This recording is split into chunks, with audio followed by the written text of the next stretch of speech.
financial advisors, planning for life. Wealthway Financial Advisors, planning for life. And good evening, Hampton Roads. Welcome to another edition of Dollars and Common Sense, your local source for objective, unbiased financial advice. I'm your host, Certified Financial Planner Kevin Zivna. Alongside me, as usual, CFP Allison DeBrill. Together we come to you live every second and fourth Tuesday of the month to dialogue with you, take your calls. If you have a question or comment relating to your personal financial situation, then we'd love to hear from you. All we need is your first name, city you're calling from, and no matter what Allison and I are talking about, if it's important to you, then it's important to us. We'll get you right on air. 627-7979. That's 627-7979. Wealthway Financial Advisors is the proud sponsor of Dollars and Common Sense. We are an independent registered investment advisor, which means we're legally held to a fiduciary standard to put a client's interest ahead of our own in any business dealing. And that's the way it should be when you work with Financial Advisor. As the premier financial planning firm in Hampton Roads, we integrate expert investment management with customized, ongoing financial planning advice to help our clients answer life's big financial questions and enhance their quality of life. So by design, we can't work with everyone. We work with a relatively small group of high net worth individuals, but that's one of the reasons we feel so strongly about coming here every second and fourth Tuesday at 6 p.m. And that's to reach out and help as many people in the Hampton Roads listening area as we can achieve your measure of financial success, because it is a core belief at Wealthway Advisors that the overwhelming majority of people in this country have the opportunity for financial security if they choose it. And it's a choice because it takes some time, it takes some effort, and it takes some knowledge. We are here to help. You got to take that first step, though. Pick up the phone, give us a call, 627-7979. Whether you want to talk about anything having to do with the investment markets, the economy, insurance products, life insurance, health insurance, property casualty, taxes, tax planning, tax reduction strategies, retirement planning, retirement plans, 401ks, 403bs, TSP, 457, IRAs, Roth IRAs, mortgage options, or Social Security claiming strategies, or estate planning, wills, and trusts. All that and more falls under the umbrella of personal finance. We are here to discuss tonight. 627-7979. Good evening, Allison. Good evening. We're going to talk about inheritance tonight. Whether you are looking to leave an inheritance, planning on how to pass on assets to your heirs, or if you maybe just inherited some assets, we're going to talk about how the different assets are treated and maybe the best way to think about approaching some of these things. When we were looking into this topic, I was kind of interested to read that the median inheritance in 2019 that was transferred between generations was between $76,000 to $93,000. So in 2019, people were typically inheriting $76,000 to $93,000. Now, have you come up with a good plan for how you're going to transfer that wealth? And do you have a good plan for when you receive that wealth, for what you're going to do with it? Yeah, and so some of the reasons why this is important is because we often, in our practice, sit with the inheritors, with the adult children of elderly parents who pass on. Well, actually, we sit with both sides of the table, really, and we're able to advise both. But some of the issue comes up, some of the complexity comes up with the adult children as inheritors. And we see the mess that gets left behind by a mom and or dad who didn't do any planning, didn't think ahead, didn't believe they would ever die. Pass. There are people, believe it or not, there are people out there who think that they are going to defy the odds. I often say I'm going to defy the odds. I'm going to live forever. So far, so good. Well, it's not fun to think about. Right. And that's why a lot of people don't plan, is because you have to then consider your own mortality. And that's not typically a pleasant thought. And so when we are sitting with the elderly parents as clients, then we often advise that we will often hear them say, well, that's not my problem. My kids will figure it out. I'll let them fight over it when I'm gone. Look, I made the money. I built the house. They'll just be happy to get something. Well, yeah, there's that. But without proper planning of an inheritance or doing an estate plan, and especially when there's multiple children, that's when the complexity can arise. And a lot of unintended consequences get created by failure to plan or a lack of good planning on behalf of the person who's leaving the inheritance. It's not that simple. It's not that easy. Of the kids, we're going to figure it out because there's a lot of emotion tied up with this type of money. Okay, this is not winning the lottery. This is not a big bonus at work. This is not exercising stock options that somebody earned. This is typically mom and dad's money, the blood, sweat, and tears of the family that now is being bestowed upon the next generation. And as we had a client just say today, inherited money can change the color of the blood. I know. I thought that was really interesting. Yeah. Yeah. And sometimes the kids can mix up the amount of the inheritance with love. That, well, he got more than I did, so mom loved him more than me. And if that feeling manifests itself, that doesn't go away very easily. And it can create sibling rivalry that mom never intended to have happen at all. And maybe she had a good reason for giving more to one sibling than another, but she never articulated it. She certainly never put it down in writing. And so when no one knows what mom was thinking except for mom, who's no longer with us. So that is why proper planning of passing an inheritance is a good reason. If you care about the people you are giving the money to, which you're giving them money, I assume you care about them, you generally want them to receive it on good terms in a good way that keeps the family closely knit and held together, assuming you were that way beforehand. But it does take some planning and some forethought, and we'll go into some ideas on how to do that. But before we do that, when we have a caller on the line, we're going to speak to that caller. And right now we're going to go out to Virginia Beach and speak with Bill. Good evening, Bill. You're on Dollars and Common Sense. Yeah, thanks for taking my call. So I'm not a high worth person, but I looking forward to your advice on trying to put I have a modest amount of money in IRAs and stuff, and I'm looking kind of that safe haven, and I'm thinking about bonds or something like that, a mutual fund, something. What's a good vehicle that, it might be 2 or 3 or 4% or something, just as a hedge in all the uncertainty. So where do you have this money right now, Bill, just generally speaking? Different kinds of mutual funds of 2035s, or some of them are, I do have some Apple stock and things like that in the IRA.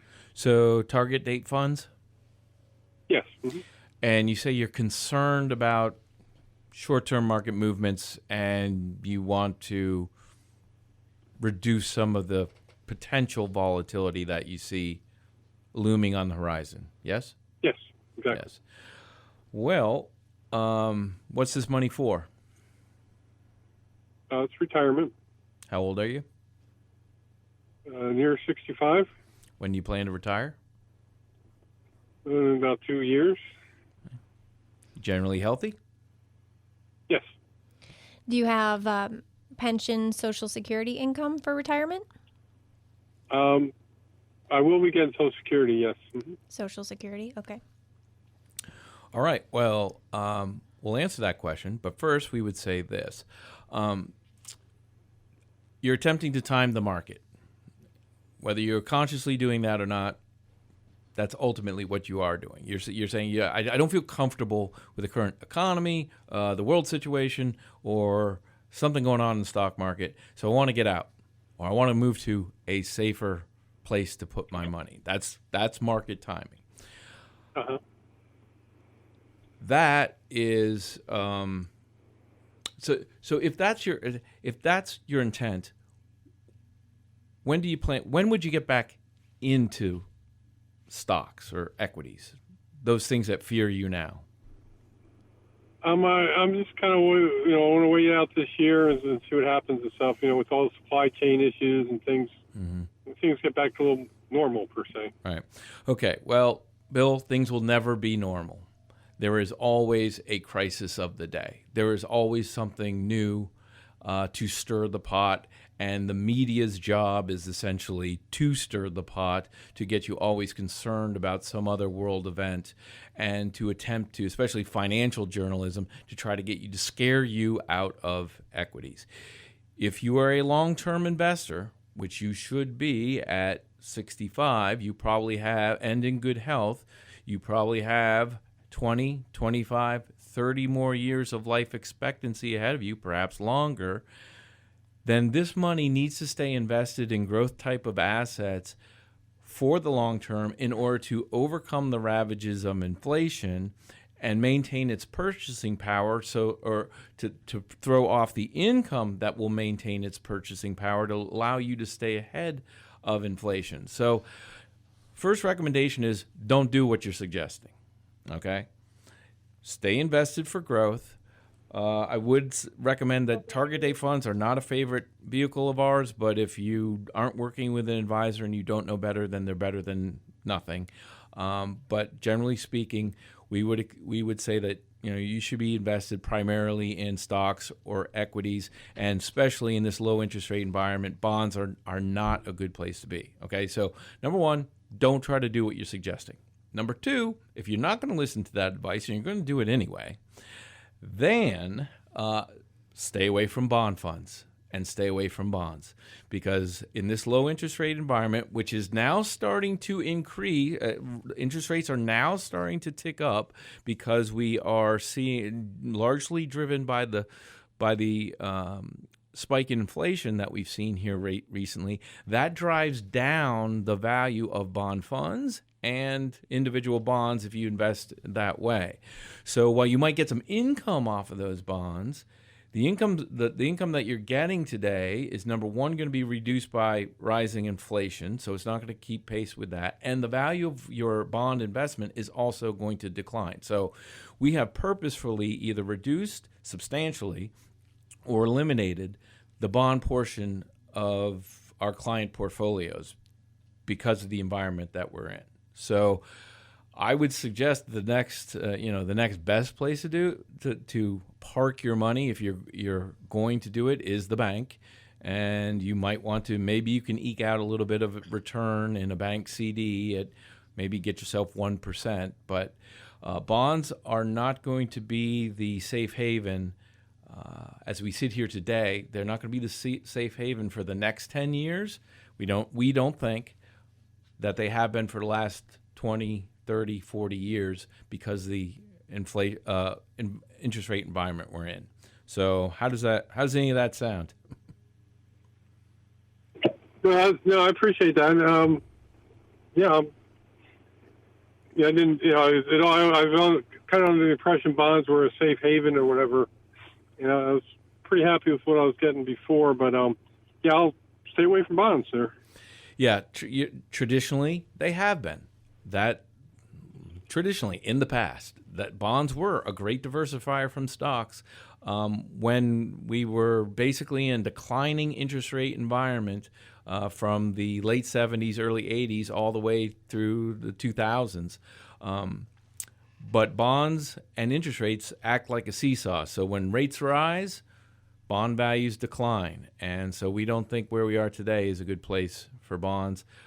If you're bound and determined to jump out of stocks, then probably your bank account. But above all that, we don't think you should do it. You should stay invested for the long haul, stay heavily weighted in equities. Thanks for the call, Bill. We got to step out, take a short break. We're going to be right back after these messages. Get your calls in now, 627-7979. She's Allison. I'm Kevin. You're listening to Dollars and Common Sense on AM 790 WNIS. Wealthway Financial Advisors, planning for life.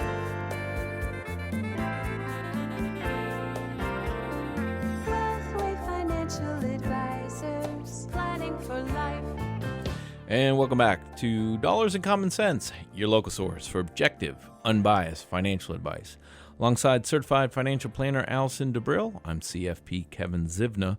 We're from Wealthway Financial Advisors, the premier financial planning firm in Hampton Roads, where we integrate expert investment management with customized, ongoing financial planning advice to help our clients answer life's big financial questions and enhance their quality of life. For more information about us, look us up online at wealthwayadvisors.com. All right, if you have a question or comment relating to your personal financial situation, jump on the phone lines, give us a call, 627-7979. Now we're going to run out to Chesapeake and speak with Rob. Good evening, Rob. You're on Dollars and Common Sense. White rice. White rice and the warm chicken. Hello? Anything else? Hey, Rob, you ordering dinner, takeout? Yeah, hey, Kevin, I'm pulling around the restaurant. My bad. I apologize. Should we take guesses? I'm saying Boston Market. No, rice, some sort of Chinese. Maybe. Could be Popeyes. Hey, Kevin, are you there? Yeah, we're here. All right, yeah, man, I really apologize about that. So I was talking to you off air. So my wife and I, we got inheritance recently. It's tied into a Schwab account right now. We got the first, what do you call the first minimum required payout on that? Yeah, required minimum distribution. Yeah, that was the first check, was totally unexpected, really. That was $30,000. That is sitting in a savings account right now because I'm assuming, obviously some of that's going to go straight to taxes this year. And then we have the remaining amount is $170,000. So we've got to figure out how we're going to invest that. We will be sitting down with a financial advisor. But the other part of it is very gratefully, we have two children. They're both in high school, and each child has $125,000 set aside for college now. That's fantastic. Yeah, so and we put our kids in. So we've kind of gone from sacrificing and living check to check to the uncharted territory of we actually have some disposable income, and we want to make sure we're doing the right thing with it. So, kind of in preparation of sitting down with the Schwab person, wanted to know, what do you guys advise much when it comes to crypto and Bitcoin possibilities? All right, well, that was a left turn from inheritance to crypto. So generally no on the crypto, at least as of yet. We're skeptical of it as an asset class, still very unproven and too early in the cycle to invest any of our clients' money in it. But I think to your larger point, Rob, is you've had a major life event here, okay? And this is it might not be life-changing, but it's life-modifying. And you have a golden opportunity here to build a good, solid financial foundation and set you and your wife and your kids and the rest of your family up on a good path if you seize the moment and take advantage of it. So, I think before you get into the nuts and bolts of the inheritance is, we're going to want to look at your overall financial picture. Yeah. Do you know? I think you mentioned required minimum distribution, but do you know what type of an account the Schwab account is in? It's still wrapped up in a trust. Oh, it's in a trust. Okay. Right. And do you know what's going to happen? Is it going to stay in a trust, or will it be distributed? And who's the trustee? We have the inheritance was my wife's aunt, and they did not have any children. And so my sister-in-law got an amount, and we got an amount. We have 9 years to spend the rest of what's in that Schwab account. And after she's waiting on some documentation to come through, and then we'll be sitting down, I believe, with a financial advisor and or the Schwab representative to figure out what we want to do with the money. I don't know whether to take it all out at one time, because I was thinking like taxes is really going to hit us hard if we do that. Mm-hmm.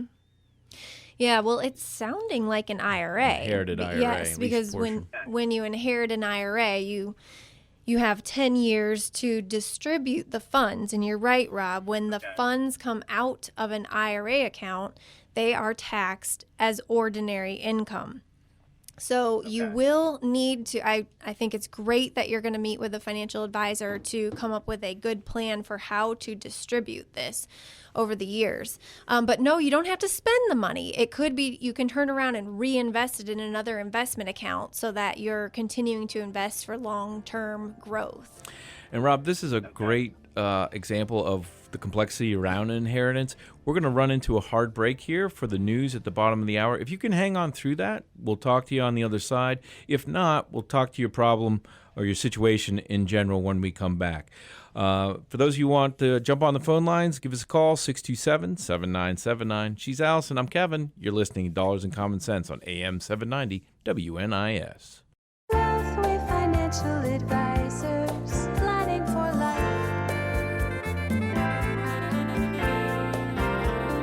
Wealthway Financial Advisors, planning for life.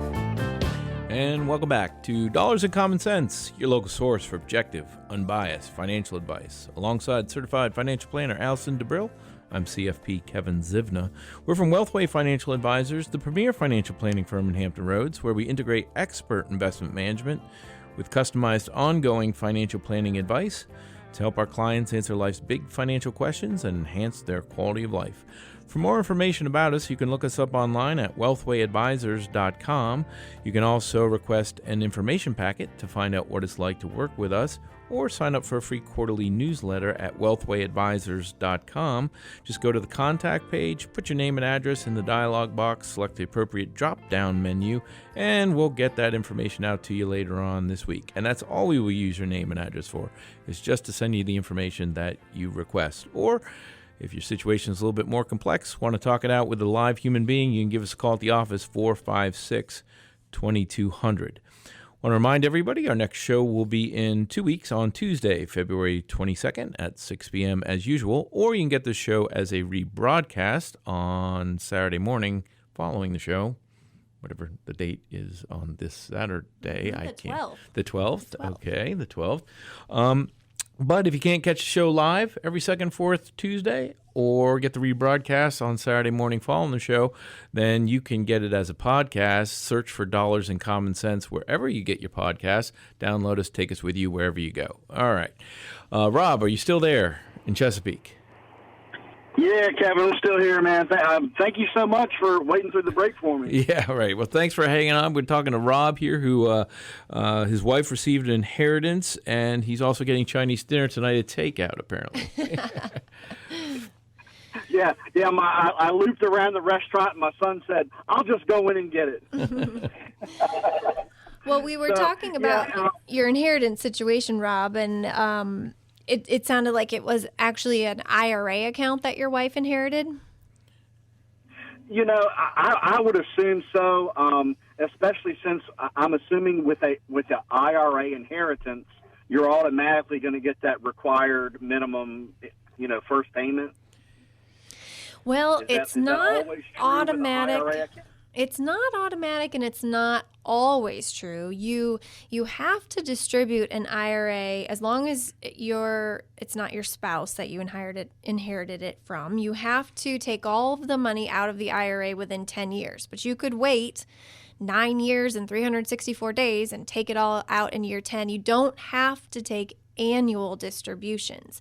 Unless, Rob, when did she inherit this money? Did it just happen, or was it years ago? No. We got a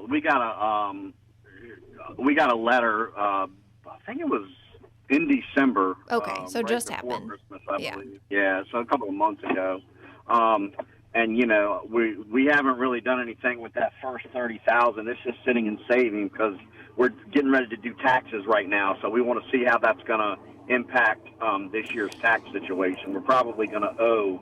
Because ever since I retired from the Navy like 3 years ago, I'm finding out like I'm basically been owing every year on taxes. Do you know? if they withheld taxes already, because typically they will withhold taxes if you tell them to. In terms of what this inheritance, or like? Let me just clarify, Rob. The act of the inheritance is not a taxable event to you. However, the distribution out of the IRA of the $30,000, that is taxed to you as ordinary income. That portion is taxed. But as Allison was saying, in most cases, taxes are withheld by the custodian, and you receive the net effect after the taxes, state and federal, are withheld and paid on your behalf. Okay, that makes sense. Yeah, I guess the next step is she's waiting on some documentation from the lawyer, and then we're going to sit down with, I guess it's a Schwab representative, to figure out the best course of action with what we want to do with it. And the other, like, the real changing thing is, like, my kids, I think they have until they're 25 to spend the $125,000 for college, and what they don't use goes straight to the American Cancer Society once they turn 25 if it's not used.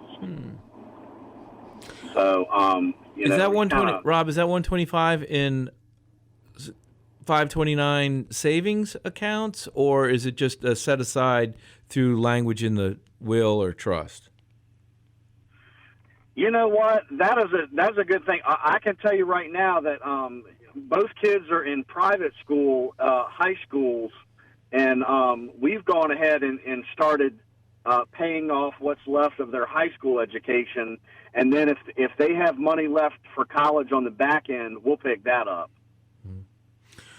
Okay, so who's the executor of the estate? That is the person who is sort of in control or in charge of the distribution of the money and in doling out the inheritance. Who is that? My knowledge of it so far is that it's honestly, believe it or not, I think it's the lawyer. Could be. Yep. Mm-hmm. I think it's the lawyer. I really do. Could be. And my wife, I was military, and my wife ran the checkbook and everything. The only reason why I called in was just because, like, wow, you guys are talking about inheritance tonight. Yeah. We're getting ready to face all these, tough decisions, but, also very thankful situation as well. Well, I just wanted to get the opinion of some professionals as we head into this. yeah, I mean, I would say that it does sound like this is a great financial leg up, and that, it would be wise to, like you're doing, to just take your time to meet with some advisors to make sure that you're making the best decisions to really help use this money in the best way possible. And while typically inheritance is not taxable, it does depend on the form and what type of an account it's in and how it comes to you. So you want to be very careful before you just start cashing things in and spending it or putting it in your bank, to make sure you don't make any unnecessary missteps there. And I will say, my wife apparently has spoken to either the Schwab person or the lawyer, and the Schwab rep did such a good job for my aunt and uncle through their advisement over the years when they were working and retired, that my wife said we may just continue to work with this person to try to make this nest egg last as long as it can, and of course the ultimate thing is help it grow a little bit more. Yeah, well, I'm glad. Right, well, thank you guys so much for your time. Yeah, I'm glad you called in, Rob, because, you illustrated to the listeners that, while receiving an inheritance is great, there can be a lot of moving parts to it. And when you get one, you usually want to respect the wishes of the person who gave you the inheritance, and you want to be thoughtful and careful with it. And it sounds like you're doing that. And while there are a lot of moving parts, it's best to get some good, solid, objective advice in order to set yourself up for long-term success. So once again, thanks for the call. We appreciate it. We're going to have to run, take another break. Vicky and Pungo, we see you up there. We're going to get to you right after break. Hang on. You're listening to Dollars and Common Sense on AM 790 WNIS.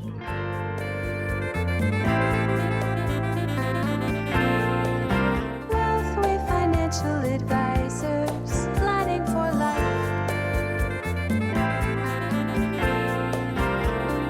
Wealthway Financial Advisors, planning for life. And welcome back to Dollars and Common Sense, your local source for objective, unbiased financial advice. Alongside certified financial planner Allison DeBrill, I'm CFP Kevin Zivna. We're from Wealthway Financial Advisors, the premier financial planning firm in Hampton Roads, where we integrate expert investment management with customized, ongoing financial planning advice to help our clients answer life's big financial questions and enhance their quality of life. For more information about us, look us up online at wealthwayadvisors.com. You can request an information packet to find out what it's like to work with us, or sign up for our free quarterly newsletter at wealthwayadvisors.com. Just go to the contact page, put in your name and address, select the appropriate drop-down menu, and we'll get that information out to you later on this week. Or if you'd like to speak to a live human being, give us a call at the office at 456-2200. And if you can't catch our show live every second and fourth Tuesday of the month at 6 p.m., you can get us as a podcast. Search for Dollars and Common Sense wherever you get your podcasts. Download us, take us with you wherever you go. All right, if you want to give got a question or comment relating to your personal financial situation, you want to jump on the phones, give us a call on studio line 627-7979. Right now we're going to go down to Pungo and speak with Vicky. Good evening, Vicky. You're on Dollars and Common Sense. All right, thank you. I'm hoping you threw me for just a quick loop a few minutes ago when you said an inherited IRA needs to be, I may say it incorrectly, dispersed within 10 years after the owner's death, the original owner's death. I inherited one from my mother, so I'm non-spousal, 2011, so the 10 years have come and gone. But that doesn't apply. I'm hoping I did a real quick Google search. It looked like that rule went into effect last year. Yes. Am I affected by that? Yes, you got it, Vicki. So because you inherited it in 2011, you were under the old set of rules where you will have to take annual required minimum distributions, but they can be stretched out for your lifetime, so they would be much smaller. Thought, but then when I heard it, I went, "Oh my gracious!" Yeah. There are, like you just said, so many moving parts. Yeah. Okay, I appreciate the clarity that my Google fingers quickly thought that that's the way I was reading it. But thank you so much. I appreciate your show. I enjoy it every other week. Oh, thanks for saying that. All right, thanks for the call, Vicki. And just for everyone else who's listening that may not realize this, earlier when we were talking to Rob, we were talking about a traditional IRA, that when it comes out of the IRA, it is taxed as ordinary income.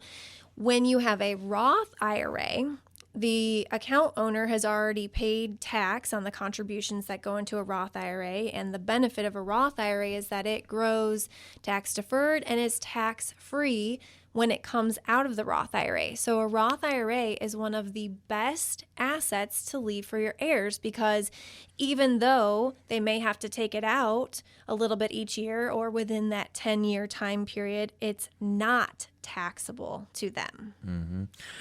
And so, yes, but that rule has changed. Mm-hmm. And while an owner of a Roth IRA never has to take a distribution from a Roth IRA while they're alive, if they pass it on to a beneficiary and then the person who inherits the Roth IRA, they do have to take out required minimum distributions from that Roth IRA, either over their lifetime, if they inherited a couple years ago, or beginning in 2020.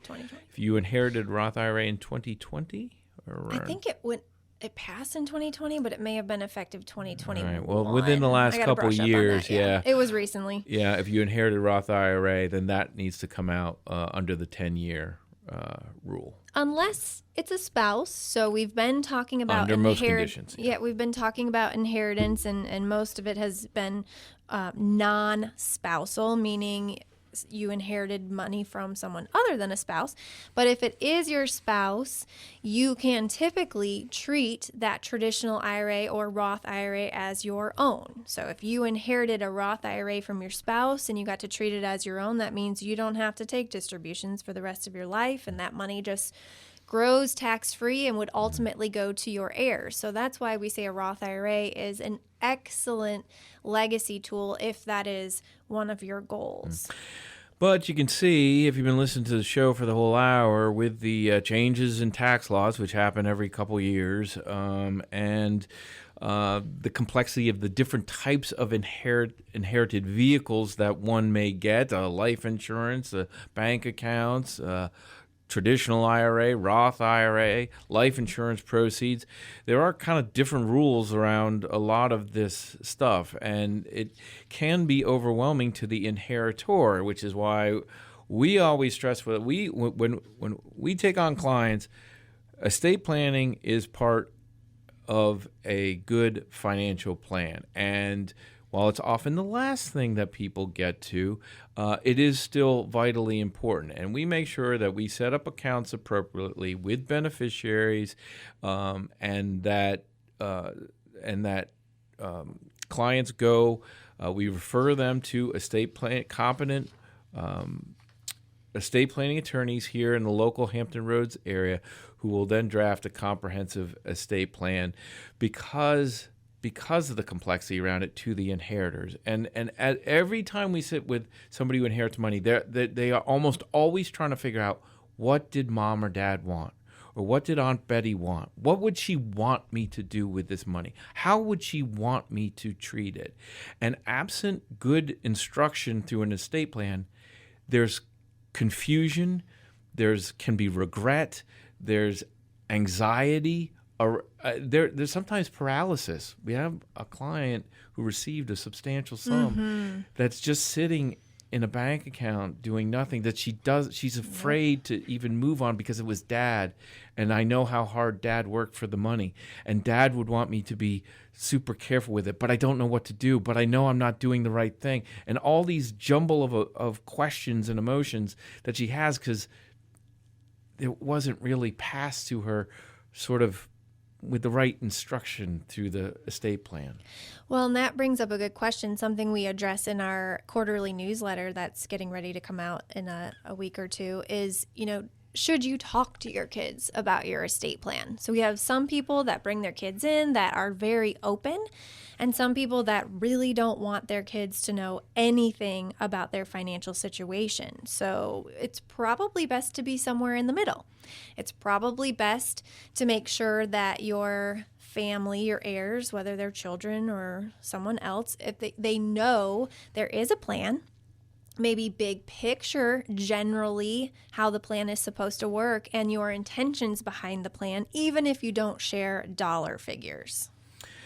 So we came prepared to talk about the 5 best assets to inherit tonight, and we really didn't get through it. So we're gonna save that for another show. But we will say one of the because it's obvious, one of the best assets to inherit is just straight out cold hard cash. Money in a bank account, liquid, easy to access, transferred hopefully by beneficiary, and that we should distinguish the role of the beneficiary in inheritance.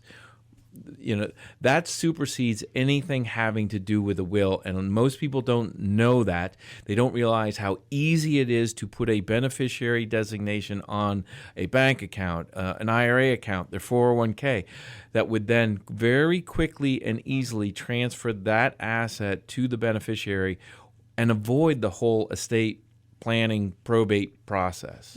So beneficiaries are a really simple and effective estate planning tool. You can add beneficiaries to any retirement account, life insurance policies. You can even add them to bank accounts. They usually don't call it a beneficiary at the bank. Sometimes they call it a payable on death or transfer on death.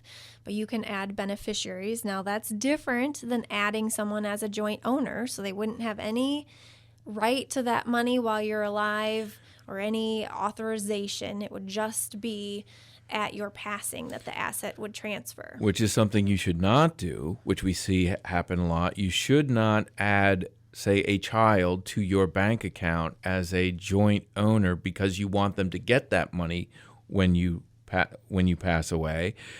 That's making them an owner of the account. That's making them give them equal access to the money in the account. That means that if they are in an auto accident and are sued, that money is as much theirs as is yours, and it can be confiscated through debts or lawsuit or that type of thing. There's a whole host of problems when you put, say, a child on your bank account as joint owner. And if you're trying to do it for estate planning purposes, that's not how you want to go about doing it. And on the note of beneficiaries, this is something you want to revisit on a regular basis. We revisit this with our clients every single year because you often find changes in family. You know, you have new grandkids, or maybe there's a divorce, or you just don't like Johnny anymore, whatever it may be. It's just a really good idea to review your beneficiaries on everything. And while we didn't get into a lot of detail about the different types of assets and how to pass them, just one comment I want to throw out there before we end the show is that we recommend wherever, whenever possible, to consolidate as much as possible, to simplify and have as few accounts as possible as you transition into retirement, because we sit with the survivors and the heirs and who are left with or even the spouses who didn't handle the financial affairs during their marriage, that are just completely overwhelmed with the amount of administration or legwork they have to do when a spouse passes. Yeah, we see this a lot, especially as people age into their late 80s, 90s. Sometimes some cognitive disabilities start to show up. Doesn't have to be full-blown Alzheimer's, but a sort of a squirreling the freezer can effect starts to take. People become very distrustful about everything. They all open up multiple bank accounts. They keep money literally under the mattress or literally in the freezer in a coffee can, and they tuck money all throughout the house in different bank accounts. You're not helping yourself. You're just making it more complicated on yourself and on survivors, and there's no good value that comes from that, especially if you have anything under $250,000 in the bank where there's insurance and there's a high improbability of the bank ever going out of business. All right, that's all the time we have for today. We are going to come back with more of this on inheritance because it looks like there's some interest here, and we didn't get through all our check boxes. So gosh, you know darn how it. I feel about All that. And Allison didn't check all the boxes. We got to do it again. All right, for more information about us, look us up online, wealthwayadvisors.com. You can get an information packet to find out what it's like to work with us, or sign up for the free quarterly newsletter, wealthwayadvisors.com. You've been listening to Dollars and Common Sense on AM 790 WNIS. Financial Advisors. We are solely responsible for its content.